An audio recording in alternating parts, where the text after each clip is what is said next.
Mais uma aula semanal do Carreira e Dinheiro com Engenharia Mecânica. E nesta aula vou falar de um assunto que tem se mostrado ser importante, que são os relatórios de inspeções feitas, né, de engenharia, inspeções NR 11, 12, 13, 35 e por aí vai.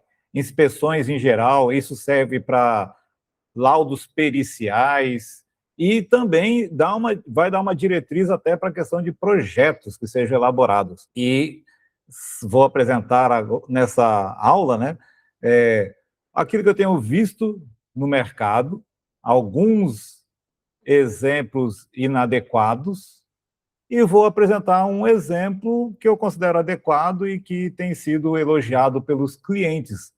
É por isso que eu estou colocando como título desta aula relatórios de inspeção de engenharia, como o cliente gosta. E ainda acrescento aí, entre aspas, né, não só como gosta, né, e necessita. Então, qual é o tipo de relatório que o cliente necessita e acaba gostando também? Bom, meu nome é André, sou engenheiro mecânico, empreendendo há mais de 13 anos, né, com engenharia mecânica, desde junho de 2013. E antes de empreender, eu trabalhei 11 anos em indústrias, e indústrias multinacionais. E aí eu tive uma oportunidade muito rica de aprendizado, onde, inclusive, nas duas últimas indústrias, duas últimas fábricas que eu trabalhei, eu tive um contato muito frequente com profissionais de outros países. Na penúltima fábrica, tive contato com americanos, ingleses, italianos, dinamarqueses não, suecos, japoneses, e que eu me lembro foi isso nessa empresa. E não é uma questão de ter tido contato com trabalhadores de outros países, engenheiros e técnicos, mas de ter tido a oportunidade de ter contato com relatórios produzidos em países de primeiro mundo. E mais que isso, eu digo mais mesmo, porque nessa indústria em especial que eu trabalhei, tive a sorte de contar com excelentes profissionais também. E para superar desafios, foram desenvolvendo, entre muitas coisas, padrões de relatório muito elevados. E realmente chegamos em alguns padrões de relatório com qualidade não só estética, mas qualidade das informações que eu afirmo superiores à maioria absoluta dos relatórios que eu vi de profissionais de países, né, de primeiro mundo, vamos dizer assim, países desenvolvidos.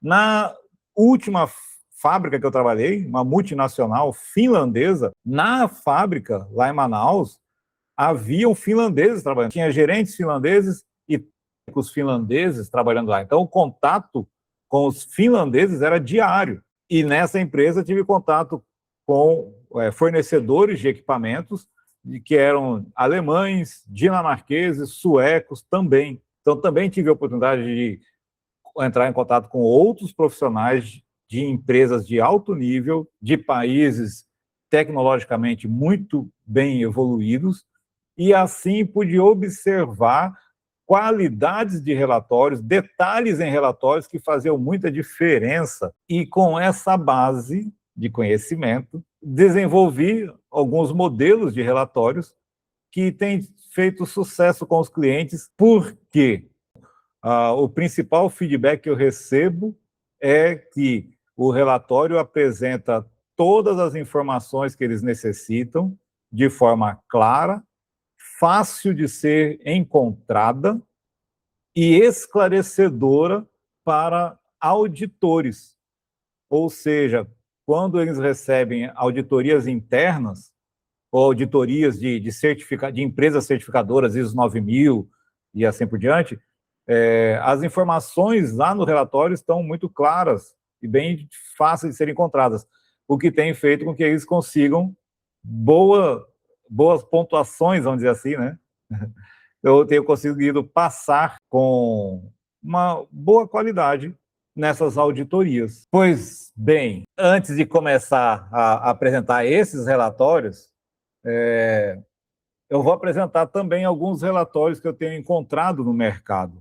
Agora, é muito importante eu deixar claro aqui o seguinte: o objetivo de eu estar apresentando esses relatórios, que eu considero um relatório, vou falar assim, relatórios fracos, é para que você possa evitar cometer alguns erros que eu vi em relatórios que as consequências foram bem desagradáveis. Exemplos de consequências bem desagradáveis. Em 2 laudos periciais, laudos de perícia em casos judiciais, o engenheiro mecânico, cada laudo era um engenheiro diferente, mas colocou informações sem embasamento algum, sem uma avaliação criteriosa.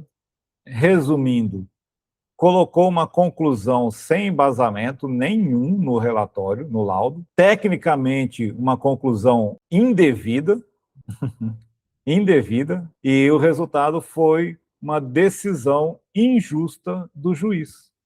O juiz confiou no perito. O perito colocou lá um parecer, uma conclusão do seu laudo. O juiz tomou a decisão com base na conclusão do laudo, que era uma decisão tecnicamente indevida e sem embasamento adequado. Então, essa é uma das consequências, ou seja, pessoas sofreram prejuízos, nesse caso foram prejuízos materiais, só financeiros, né? Mas sofreram prejuízos por decisões injustas de juízes em função de laudos tecnicamente equivocados. Além disso, outras consequências que eu vi de empresas que contrataram engenheiro para fazer perícia, lá, um laudo de inspeção de algumas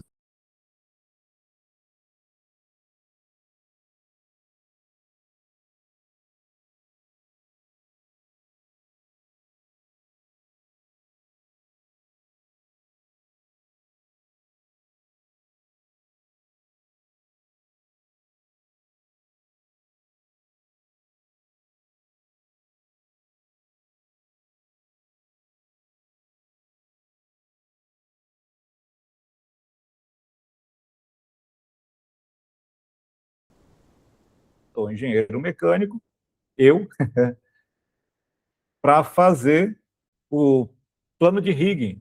Então, essa outra empresa me contratou para fazer o plano de rigging, o plano de movimentação de umas determinadas cargas que eles precisavam movimentar. E para fazer o plano de rigging, eu precisava avaliar se os equipamentos que seriam utilizados estavam adequados ou não. E aí eu pego um laudo de engenheiro mecânico, com alguns erros também bem tecnicamente bem assim, bem desagradáveis, alguns equívocos básicos, e eu precisei reprovar o laudo. Eu tive que recusar aquele laudo, reprovar. E qual é a situação desagradável? O dono da empresa de movimentação de cargas ficou naquela dúvida, pô, e agora, o que eu faço? Da posição dele como cliente. Pô, um engenheiro mecânico diz que está ok o equipamento aqui, o balancinho para movimentação da carga. E um outro engenheiro mecânico vem e diz que não, que o laudo dele está errado. E agora, como é que eu, o dono falando, eu que não sou engenheiro, não tenho formação técnica nenhuma, como é que eu vou me posicionar nisso? É um engenheiro mecânico contra um engenheiro mecânico. E aí eu dei uma ajuda para tentar solucionar isso, mas aconteceu que ele pagou um valor caro, eu diria que ele pagou um valor acima da média de mercado, para o outro engenheiro mecânico fazer a avaliação do equipamento e, de repente, na primeira vez que ele mostra o laudo do engenheiro mecânico para o qual ele pagou caro, o laudo é reprovado, né? Então, são consequências bem desagradáveis para a sociedade, os clientes, resultantes de laudos inadequados e que trazem também um prejuízo indesejado à imagem de quem elabora esse tipo de laudo, né? Então, falei o porquê que eu vou estar apresentando esses laudos, porque, primeiramente, para que você tenha uma referência de coisas que causam prejuízos a pessoas e que podem prejudicar a sua imagem como profissional. O objetivo não é denegrir ou criticar os engenheiros específicos que elaboraram esse laudo. Vou tomar aqui o máximo de cuidado para que não apareça o nome de nenhum deles, não apareça nenhuma referência que permita identificar o engenheiro, porque o objetivo não é esse. E eu peço que você mantenha esse foco. Não fique pensando, nossa, como esse cara fez um erro tão grotesco. Pense o seguinte, na qualidade das informações, a forma que elas são elaboradas, a atenção que você deve dar a informações como um todo, ao relatório como um todo e aos detalhes, para que você consiga ter uma referência para elaborar relatórios melhores. E lembrando, eu vou apresentar um modelo de relatório, alguns modelos de relatórios que têm recebido bons elogios em empresas, né, por profissionais que trabalham em empresas renomadas. Então, vamos lá mostrar alguns relatórios? Pronto. Então, aqui eu estou mostrando bem pequenininho, não dá para ler nome nenhum, mas observe o seguinte, primeira coisa, a estética do relatório, porque sim, isso faz diferença. Me diga você mesmo, quando você recebe um relatório, ele está agradável de se ver, o visual agradável, e tendo as informações também de fácil leitura, é melhor? Isso te dá uma motivação maior para ler esse relatório? Ou é indiferente? Se ele estiver cheio de textos, tabelas, os dados tudo um amontoado em cima do outro, letras grandes, distância entre letras, entre linhas pequenas, aquele parágrafo todo amontoado, para você tá de boa? Ou você considera mais adequado pegar um relatório esteticamente bonito e elegante? E quando eu falo de letras muito amontoadas, da mesma forma, quando se carrega demais o relatório com imagens, com cores e muitas coisas que também não contribuem, né, com a informação em si, né? O relatório, é importante que tudo que tenha nele seja para favorecer ou dar ênfase às informações. Então, colocar muitas imagens que não tem nada a ver com a informação em si também é uma poluição visual que não é agradável. Pronto, dei uma ênfase aqui, nenhum item de identificação. Mas lembra que eu mostrei lá 4 páginas de tabelas e as tabelas apresentam o resultado da inspeção? Olha só aqui como é que está apresentada a inspeção. Aqui ele coloca em cada tabela alguns itens verificados, conforme normas, ele separou em grupos diferentes, por isso que tem tabelas diferentes. Mas veja só esse exemplo aqui, ó. É o equipamento de movimentação de cargas. Ele coloca aqui rolamentos, correntes, cabos de aço, calhas, cordas sintéticas, roldanas, ganchos, dispositivos de bloqueio. Normalmente, um equipamento de movimentação de carga, ou ele é de cabo de aço, ou ele é de corrente. Eu ainda não vi um equipamento que ele tenha correntes e cabos de aço no equipamento em si. É diferente das lingas. Pode ser um equipamento que ele seja de cabo de aço, por exemplo, e a linga utilizada para levantar a carga seja de corrente. Vai conectar do gancho do equipamento vai abraçar ali a carga. Ou vice-versa. O equipamento, uma talha, por exemplo, é de corrente e usa-se cabo de aço para conectar, para abraçar a carga e conectar no gancho. Mas o equipamento em si ou é corrente ou é cabo. Aqui, o que eu quero mostrar é isso. Não deixa claro, correntes. Que correntes? Corrente de carga? Corrente a linga? Que corrente? Cabo de aço. Beleza, qual cabo de aço? É linga? Então não deixa claro, ele simplesmente coloca cabos de aço, correntes, e qual é isso aqui é um relatório, é um laudo. O que ele coloca aqui, ó, cabos de aço, ok. E essa é toda a informação sobre os cabos de aço deste equipamento que constam neste relatório. Simplesmente cabos de aço, ok. E da mesma forma que vocês estão vendo ok em tudo aqui, ó, assim está em todas as tabelas. Ou seja, tudo, entre aspas, que ele inspecionou, que aqui não dá para dizer que ele inspecionou, porque ele está colocando ok até em coisa que acho que nem tem lá. Corrente, cabo de aço e cordas sintéticas. Ou é uma coisa ou é outra. Mas colocou ok em tudo. rolamentos, ok. Travas, ok. Coberturas, cobertura de quê? Calhas. Que calha? Isso aqui é um caminhão, é um guindalto. É um caminhão com guincho hidráulico nele. Que calha é essa? Que cobertura é essa? Então, aqui é um exemplo para mostrar o seguinte. E antes de dizer para que eu estou mostrando, mas o principal, quando você vai fazer o relatório, considere a pior condição possível para o seu cliente. Qual é a pior condição possível para o seu cliente? A pior condição possível para o seu cliente é ele apresentar esse relatório para por exemplo, uma auditoria do Ministério do Trabalho, que é uma auditoria do Ministério do Trabalho é mais grave que uma auditoria de ISO 9000, por exemplo. Mas vamos supor que ele apresente esse laudo, esse relatório, para uma fiscalização do Ministério do Trabalho.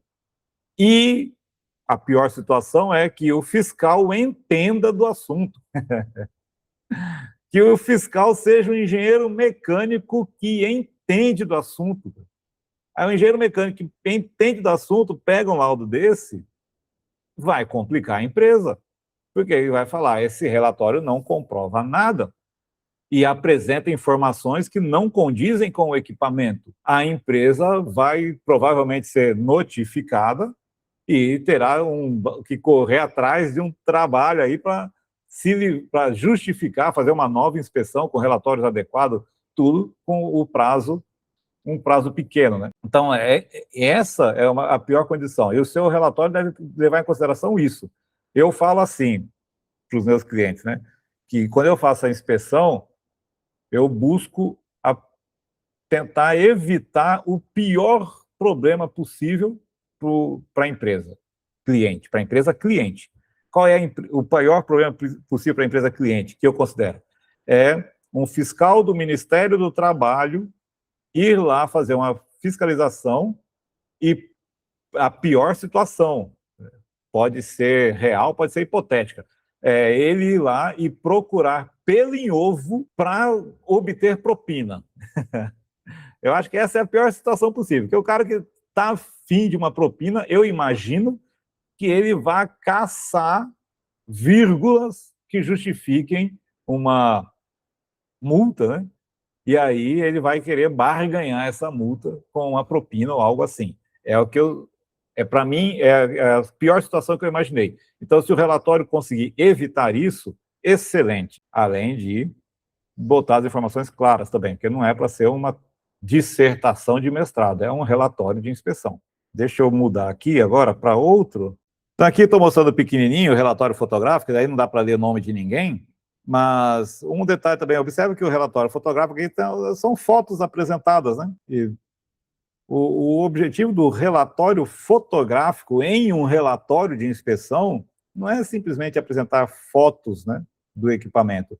As fotos precisam estar contribuindo para comprovar informações apresentadas no relatório. Então, deixa eu mostrar agora um exemplo de relatório. Eu mostrei aqui a questão do cabo de aço. Deixa eu mudar a tela. Deixa eu mostrar aqui um exemplo onde... Então, aqui, deixa eu diminuir aqui, para já observar uma questão estética do relatório. Ele tem praticamente menos páginas que aquele relatório anterior, tem aqui uma estética mais agradável, não tem aquela perda de páginas, vamos dizer assim, né?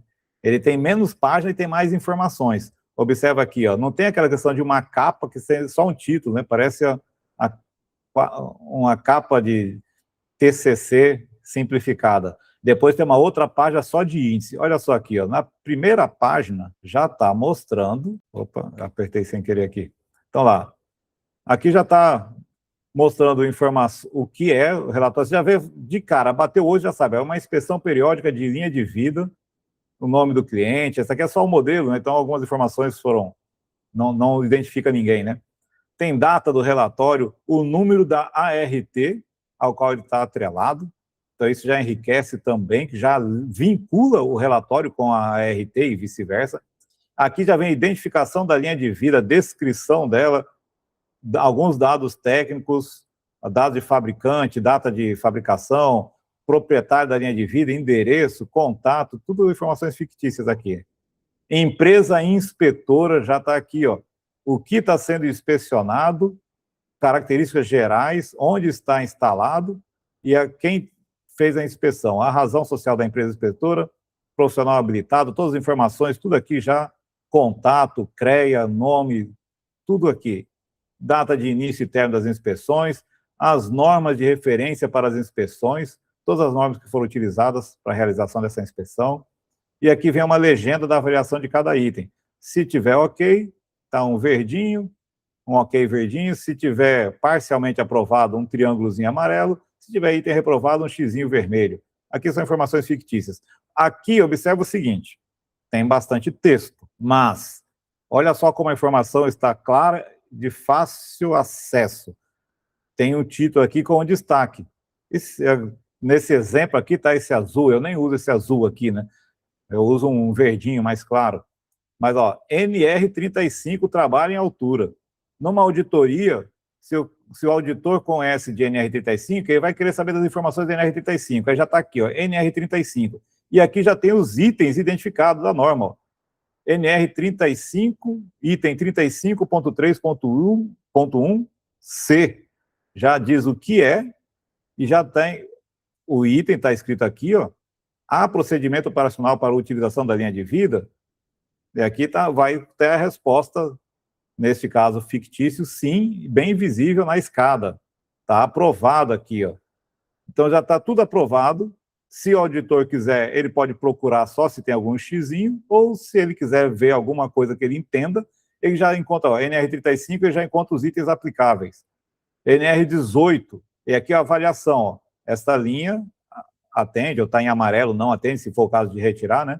Isso aqui é um modelo, aos requisitos da NR35. NR18, tem os itens aqui também. Então, o auditor, ele já vê no relatório a ligação direta com a norma. Não precisa ficar, ao conhecer um item da norma, ficar procurando num relatório grande, como aquele anterior, onde é que está aquela informação. Aqui já está direto. NR18, item tal, estão aqui os subitens, já está tudo apresentado aqui da norma, não precisa nem ler a norma, está tudo aqui e já tem o parecer. Anexo 2, NR18, anexo 2, NR18, item 3, item 5, item 6, e avaliação com relação a NR18. E aqui, olha só, lá, lembra? Cabos de aço, ok? Aqui tem identificação visual do cabo de aço. Então, por exemplo, se for desse 6 por 19 aqui, alma de aço, cabo independente, apaga essa imagem aqui, apaga essa aqui, ó, fica só a imagem ilustrando o tipo de cabo de aço que tem lá. E aqui vem toda a identificação, ó. Marca comercial do cabo de aço, aqui eu coloquei uma referência, né? É de boa qualidade, eu tenho comprado cabos de aço da Siva, são de boa qualidade. Vem diâmetro nominal barra diâmetro medido. Então aqui já compara o diâmetro nominal do cabo e qual foi o diâmetro que foi medido na inspeção. Tipo construtivo do cabo de aço, a alma, já está tudo, aqui está destrinchado o cabo de aço. E já dá o diâmetro medido, que esse diâmetro medido eu coloco sempre o diâmetro mínimo encontrado. É o ponto mais fraco. E aqui tem um critério de descarte, segue aqui uma tabelinha inspirada numa tabela bem parecida, que é apresentado na NBR ISO 4309, item 6, onde tem os tipos de defeitos de cabo de aço. Olha lá, está falando de cabo de aço e já coloca a norma lá no título. Então está bem claro, ó, norma específica de cabo de aço, de inspeção e descarte de cabo de aço. Está lá a norma, está aqui os itens da norma, e aqui vem, ó, cada defeito. Arames rompidos visíveis. O parâmetro de avaliação é o número de arames rompidos visíveis em um trecho de 6 vezes o diâmetro do cabo de aço. Medido, ou seja, inspecionado. Quantos arames rompidos em 6 vezes o diâmetro? Zero. Zero. Aqui, ó, em um vale. Isso aqui é uma característica, não vou dar aula agora sobre cabo de aço, né? Mas é uma característica específica do cabo de aço. Então, no caso aqui, ó, foi encontrado um arame rompido. Qual a posição no cabo de aço? 5 metros da ponta do cabo de aço. Exemplo, né? Qual é o critério de descarte? Se for maior que 2. Foi encontrado um arame rompido, Se for maior ou igual a 2, descarta o cabo de aço. Foi encontrado só um. Ó, na terminação, no topo do cabo de aço, tem definição disso. Foi encontrado um. Então, aqui tem, ó, redução de diâmetro.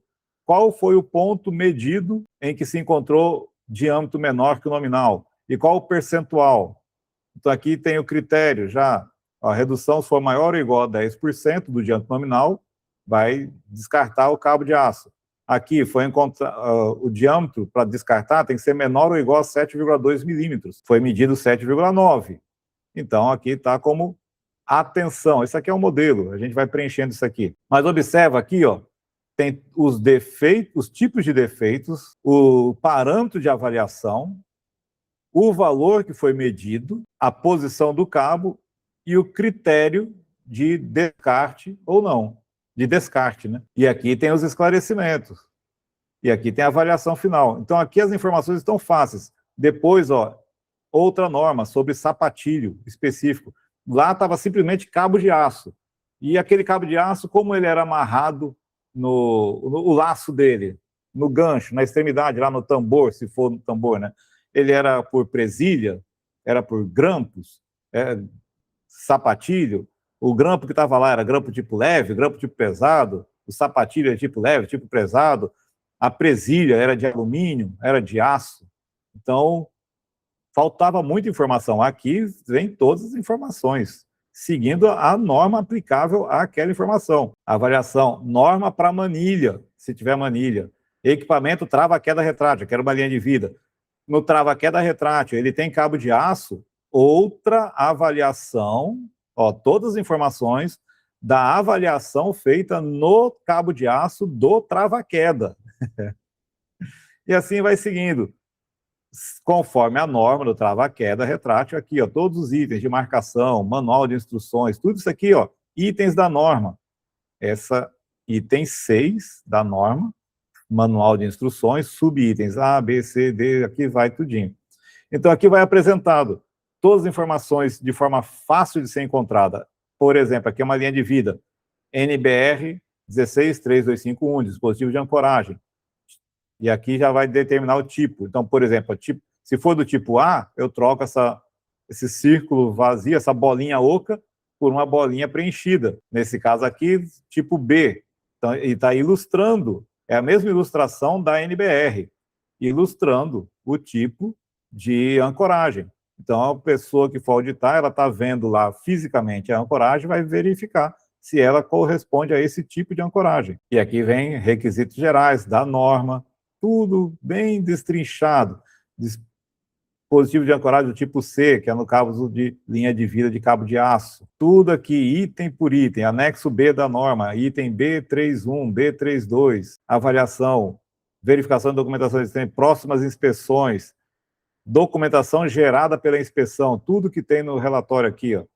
Memória de cálculos, relatório fotográfico e aqui o parecer final. No relatório fotográfico, aqui está só ilustrado, né? Mas eu coloco uma legenda em cada foto. E na legenda de cada foto, vou ilustrar. Então, por exemplo, aqui, nessa daqui, ó, foto 3, trava-queda deslizante apropriado. E mostrando a ancoragem inferior da linha de vida com sinalizações. Então, foi dado um parecer aprovando, e aqui mostra na foto, olha lá, mostra que o trava-queda tem as informações solicitadas na norma.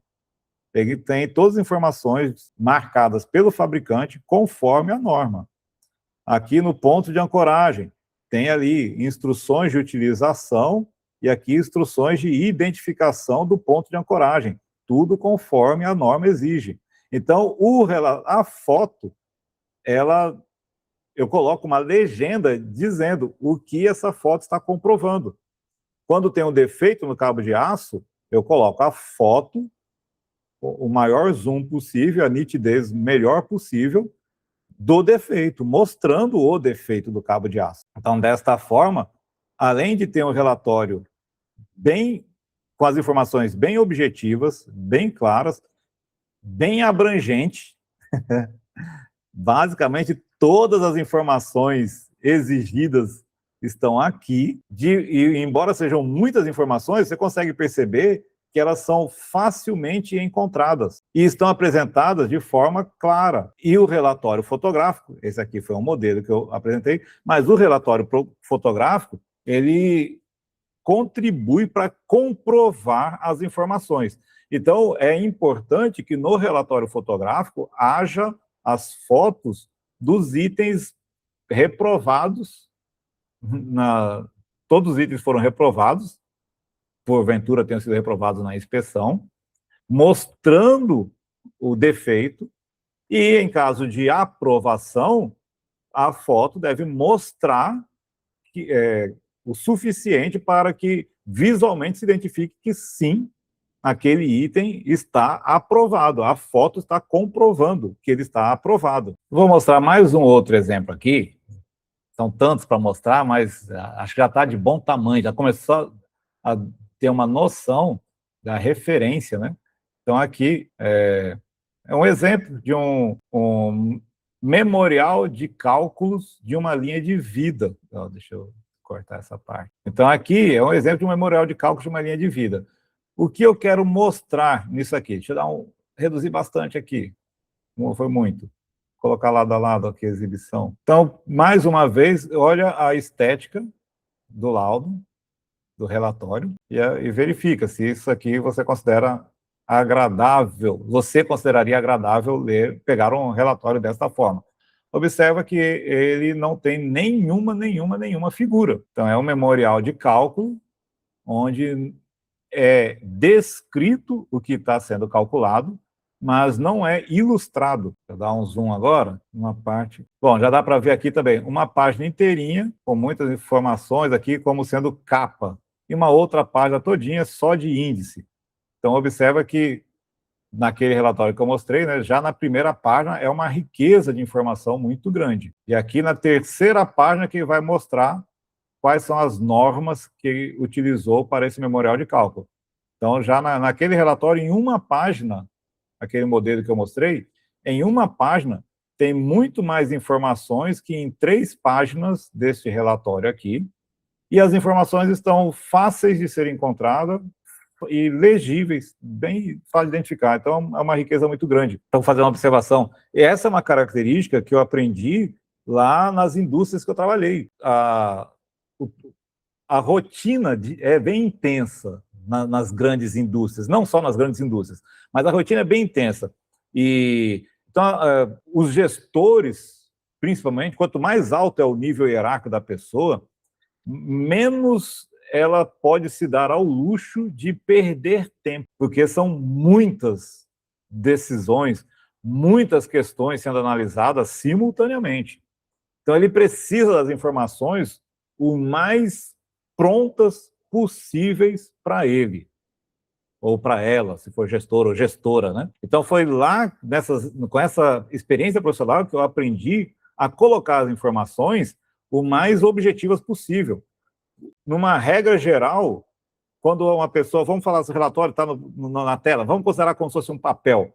A primeira coisa que tem que estar na capa, o que a pessoa mais quer saber, em geral, um gestor, do que se trata essa papelada, o que contém dentro dela e qual é o resultado.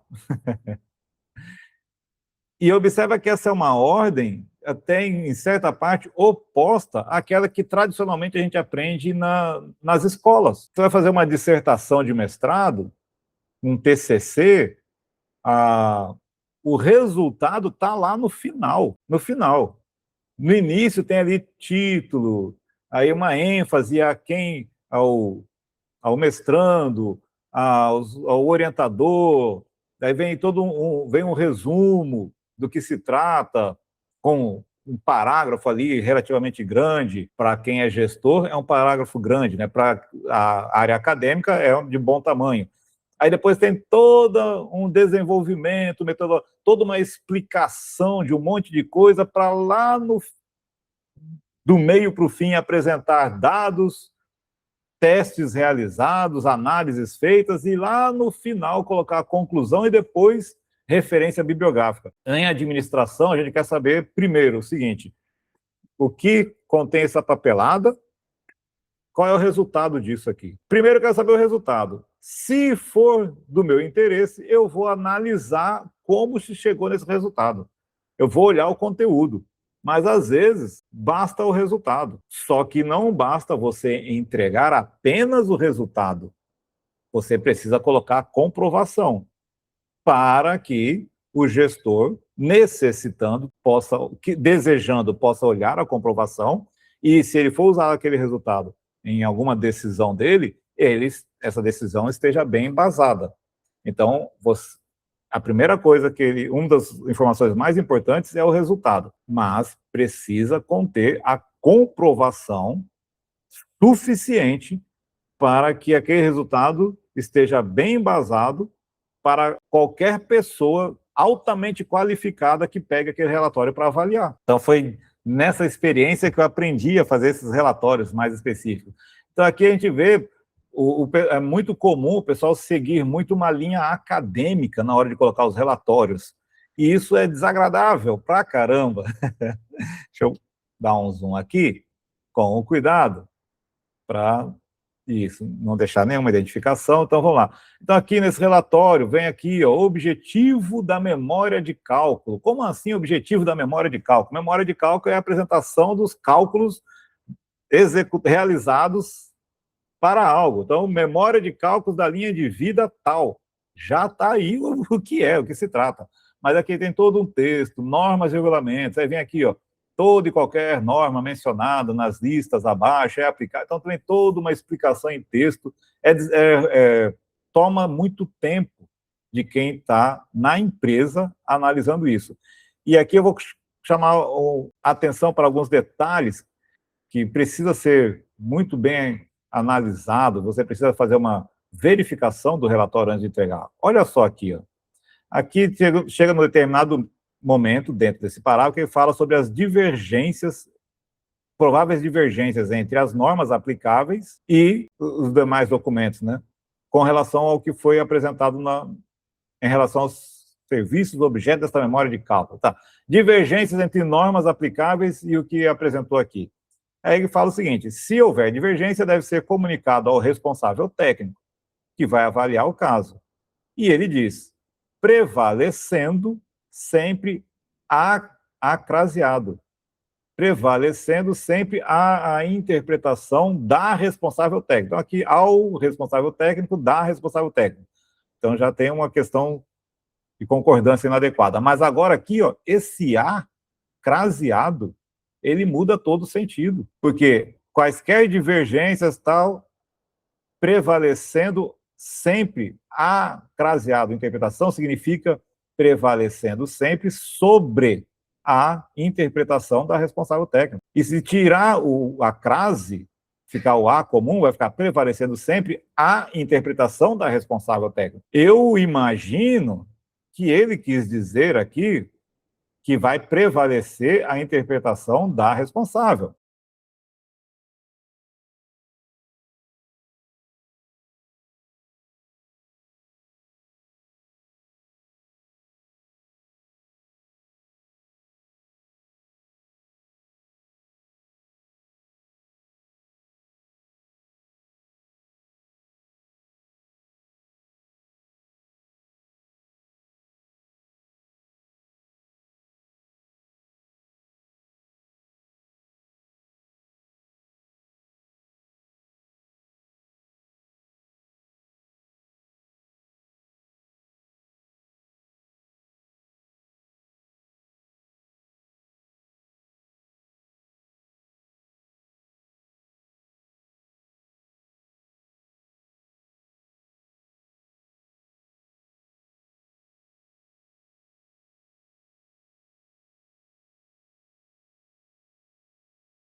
É questionável isso, né? O próprio responsável técnico declara que a sua interpretação prevalece sobre quaisquer divergências entre as normas aplicáveis e o que ele escreveu. Isso é questionável, porque se tecnicamente for comprovado que ele está errado, deve ser corrigido. Mas agora aqui, ó, esse A craseado muda tudo. E agora? A divergência prevalece sobre a interpretação da responsável ou o que prevalece é a interpretação da responsável? Então, são detalhes pequenos, mas consegue perceber o impacto que isso tem na informação recebida por quem está do outro lado lendo? E ele continua, né? Então, ele coloca metodologia da memória de cálculo, premissas da memória de cálculo. Então, aqui tem uma característica desse relatório que não é legal para relatório técnico, né? Tem todo um texto escrevendo metodologia, premissas do relatório, são muitas explicações. Então, aqui a gente vê muito texto. Primeiro, uma página inteira de capa com pouquíssima informação, uma página inteira de índice, pouquíssima informação, depois texto explicando coisas como se fosse seguindo uma sequência de um trabalho acadêmico, né? É uma memória de cálculo com 7 páginas, e a gente vê aqui, ó, uma fórmula, 2 fórmulas ali desenvolvidas, 3 fórmulas, em 7 páginas para fazer basicamente 3 contas. E mais, essas contas são insuficientes. Aqui vai ficar difícil de eu mostrar detalhes das contas sem mostrar, né, sem revelar o autor do relatório. Mas, assim, é uma memória de cálculo de linha de vida, e na linha de vida, a memória de cálculo, ela precisa comprovar o quê? Qual é o objetivo de uma memória de cálculos? A memória de cálculos é mostrar, através de cálculos, que a estrutura, no caso da linha de vida, que a linha de vida como um todo suporta os esforços resultantes da pior condição de queda. O que significa comprovar isso através de cálculo? Significa que, nesse caso lá, era um relatório de uma linha de vida de cabo de aço horizontal. A primeira informação necessária para começar a avaliar a estrutura é saber qual vai ser a força do impacto de queda, porque a tração no cabo de aço vai ser uma resultante da força do impacto de queda. O esforço nos pontos de ancoragem são a tração do cabo de aço, que é um resultante da força de impacto de queda. E naquele relatório, por exemplo, não apresenta cálculos da força do impacto de queda. Foi apresentado um valor e não foi justificado aquele valor. Tipo assim, colocou-se lá, força de impacto de queda, tanto, 900 quilograma força. Tá, mas de onde veio isso? A memória de cálculo é para mostrar de onde vêm as coisas, mostrar os números, comprovar passo a passo. E aí colocou uns cálculos, tem ali alguns equívocos cometidos, e chegou num resultado e aprovou a linha de vida. Por exemplo, nesse relatório, né, ele colocou lá que o coeficiente o fator de segurança do cabo de aço deve ser igual a 2. E ele não coloca de onde vem essa informação. É importante que todas as informações que sejam apresentadas diretamente seja informada a fonte dela. E eu não conheço nenhuma fonte que determine que o fator de segurança de cabo de aço em uma linha de vida deve ser no mínimo 2. A única norma que eu conheço que fala do fator de segurança de cabo de aço em linha de vida é a NR18, no anexo 2, no item 3. E lá diz que o cabo de aço deve suportar, no mínimo, 5 vezes o esforço máximo que pode aplicável nele, né, do resultante de uma queda. Então, o fator de segurança de cabo de aço em linha de vida é 5, o mínimo. E ele coloca 2 ali, sem colocar informação. E então coloca aqueles cálculos e não coloca os cálculos de resistência do ponto de ancoragem. Ou seja, mostrei aqui um relatório bem detalhado. Ah, sim, deixa eu colocar aqui a questão do cálculo estrutural, um comparativo. Eu vou mudando as telas aqui, que eu tenho que tomar muito cuidado para não prejudicar a privacidade de quem elaborou os maus exemplos. Esse aqui é o meu relatório, né? É o modelo que eu faço. Então, aqui não tem problema mostrar ele. Então, aqui, primeiramente, olha só, um relatório de 4 páginas. O relatório anterior que eu mostrei tinha 7 páginas. E eu mostrei lá, né? Tinha 3, 4 fórmulas só. Esse aqui tem 4 páginas. Olha só a riqueza de ilustração deles. E tem muito mais informações que aquele outro relatório. Muito. Isso aqui também é para dimensionar, é a memória de cálculo de uma linha de vida no dimensionamento do cabo de aço apenas. Então, aqui tem a informação principal, é o cálculo da força de impacto de queda. E aqui eu coloco até o método utilizado, que é o método mais bem conceituado que eu conheço no mundo para o cálculo dessa força de impacto de queda. Para calcular a força de impacto de queda, precisa saber a altura de queda. Aqui está ilustrado os itens todinhos, ilustrando a queda. Ó, H0, está ali o que é o H0, a altura da base do ponto de ancoragem até o ponto da ancoragem, propriamente dita. H1, a altura até do piso, do pé ali do operador até a conexão do cinto paraquedista. Então, aqui as informações, olha só, aqui na ilustração tem as informações, descrição. Então, é um visual limpo, esteticamente agradável e que já tem uma riqueza de informação muito grande aqui, ó. Que lá naquele outro relatório, essas informações ele até colocou lá, mas descrevendo em forma de textos. Então, fica difícil de encontrar. Aqui está tudo claro. Aí depois já vem o método aqui, ó, coloca a fórmula, está descrevendo o que é o quê, e já colocou aqui o resultado, e agora vem a comprovação do resultado, como chegou aquele resultado. Então, para cada fator aqui do cálculo, o A, o K, o A, o B, o S, o C, para cada fator desse, está aqui, ó. O K, de onde foi tirado o K? Tá? Os gráficos de onde se obtém o K. O fator A, está aqui a tabela. O fator B, está aqui a tabela. Então, tem tudo aqui ilustrado. Depois que conseguiu o cálculo da força de impacto de queda, vem aqui o cálculo da tração do cabo de aço. Informações geométricas da linha de vida, os cálculos todos destrinchados, e observa que toda a informação apresentada nas fórmulas está aqui, ó, destrinchada. O que significa? Que Dzinho é esse aqui? Está ali em cima. O D é a flecha máxima estimada. Que L é esse aqui? Está ali, ó. O L é o vão entre pontos de ancoragem. Esse alfa, que alfa é esse aqui? Ângulo do cabo com flecha máxima. Quando está formada a flecha máxima, esse é o ângulo que forma. Então, todas as informações estão destrinchadas. Que T é esse? Tração resultante no cabo de aço. Todos os cálculos feitos, e aqui no final tem o critério de aprovação, né? A carga de ruptura mínima necessária devido à queda e a carga de ruptura mínima do cabo de aço. Aqui é um modelo só, né? Então ficou...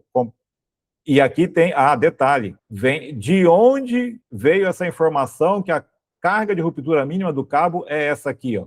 Vem do catálogo do fabricante, que no caso de um relatório que vai ser entregue para o cliente, coloca conforme o catálogo do fabricante, coloca o nome do fabricante. Então, toda a informação. E aqui vem ilustrando qual é o tipo de cabo de aço que tem, né? Então, é um relatório bem esteticamente mais agradável. Olha só, poucos textos, mas uma riqueza de informação. E aí, como eu mencionei, precisa também colocar a memória de cálculo do ponto de ancoragem. Deixa eu mudar aqui a tela. Então, esse aqui é a continuação. Aquele foi o cálculo de resistência do cabo de aço. E agora, uma memória de cálculo do ponto de ancoragem. Neste caso aqui, tem a estética, tem o zelo pela estética, logomarca da empresa. Então, mas, neste caso específico do cálculo estrutural, eu já obtenho esse relatório com uma estética muito boa do software de cálculo estrutural que eu utilizo, que é o CIP Metálicas 3D, CIP é CYPE. Então, ele já produz o relatório todo destrinchado. Então, essas informações aqui todinha tudo aqui, tirando o título ali, tirando esse título, cálculos estruturais para verificar se o pilar de ancoragem suporta a tração resultante no cabo de aço. Observa, a informação já está clara, pegou o relatório aqui, já sabe do que se trata. E aqui vem esforço aplicado no pilar. Tração é igual a tração resultante no cabo de aço, 833 kg força. Aqui ainda nem coloquei, mas no modelo que eu entrego, eu ponho uma figura antes, que eu desenho o pilar e o sentido do esforço no pilar, né? Onde ele está aplicado. Mas olha aqui, ó, descrição do perfil metálico do pilar, o resultado dos cálculos, resultado final de todos os cálculos feitos, parecer aqui já, e aqui vem destrinchando. Então aqui já está o resultado todinho apresentado. Ou seja, quem pega esse relatório já sabe de cara do que se trata e já sabe o resultado. Tendo interesse, vai verificar os cálculos. Então aqui tem os cálculos de cada item desse daqui, ó. Limite do índice de esbeltez, lambda. Está ali o resultado do lambda. Lambda menor ou igual a 200. Passa, está aprovado. Lambda deu 97,1. Então, aqui, essa estética aqui, ó, ela já vem pronta do software de cálculo estrutural. Facilita bastante, né? Mas observa que tem um zelo. E eu coloco ele aqui, mas eu olho os cálculos, tá? Eu verifico se está ok ou não. Não vou conferir as contas, porque eu sei que o software faz a conta bem feita. Eu verifico os critérios de avaliação, o que foi aplicado, o que não foi, se tem alguma divergência, se está condizente com os esforços ou não. Então, aqui tem todo o cálculo estrutural, passo a passo. Esse aqui é um anexo, então, no final do relatório, eu coloco minha identificação, assinatura, CREA, tudo mais. Bom, mostrei, então, alguns exemplos, né, de relatórios que eu encontrei no mercado, que eu falo que são inadequados, porque geram prejuízos, né? Então, alguns relatórios com conclusões tecnicamente inadequadas resultaram em decisões judiciais prejudicando aquele que deveria ser quem tinha a razão no processo, né? Então, causou um prejuízo para quem era a vítima e salvou aquele que causou o prejuízo inicial à vítima, né? Então, relatórios tecnicamente inadequados geraram decisões injustas por juízes. Relatórios tecnicamente inadequados, com erros, né? Quando eu digo inadequado, é com erros técnicos, erros conceituais, erros de cálculos, omissão de informações importantes. Então, relatórios que fizeram com que causaram prejuízo ao cliente que contratou o engenheiro. Citei o exemplo de um cliente que eu tive esse contato, precisei avaliar os equipamentos de movimentação de carga dele, o laudo apresentado pelo engenheiro continha erros tristes de se ver, e eu tive que reprovar o laudo dele. Então, o dono da empresa ficou bem insatisfeito e teve que pagar um outro engenheiro para fazer um novo laudo. Então, laudos inadequados podem causar muitos prejuízos. Inclusive, não tenho notícias ainda de algo assim, mas um laudo inadequado que aprove uma linha de vida que não garanta suportar os esforços do impacto de queda, né? Havendo queda, pode resultar em consequências bem graves e indesejadas. Pode resultar na morte de algum. E às vezes o trabalhador, a empresa está confiando no laudo que foi emitido pelo engenheiro. E eu vi linhas de vidas bem inadequadas com laudos foram aprovadas por engenheiros. Então essa é uma questão, eu mostrei alguns critérios a se prestar atenção nos relatórios e mostrei também a forma de organização das informações que, pela minha experiência, não só agora empreendendo, agora que eu digo já faz mais de 13 anos, né? Mas também pelos meus 11 anos de experiência em indústrias multinacionais, onde eu via os relatórios que faziam sucesso com os gestores e os relatórios que eram bem desagradáveis para os gestores. Então, a forma de organizar as informações eu aprendi nas indústrias multinacionais e, ao aplicar nos laudos que eu elaboro empreendendo, eu tenho recebido bons elogios dos clientes. Por quê? Porque tem todas as informações importantes, elas estão apresentadas de forma clara, são fáceis de serem encontradas no relatório, todas as comprovações necessárias para atestar que aquele item que eu aprovei, atestar que ele realmente está aprovado, estão apresentadas, e as informações que comprovam que os itens que eu reprovei realmente estão reprovados, estão presentes no relatório também, e é uma estética bem agradável de se olhar. Então, essas são as características que têm gerado satisfação dos clientes, que é o que eu digo que são os relatórios que os clientes gostam, e, entre aspas, eu coloco o seguinte, né, mais que gostam, é que eles necessitam.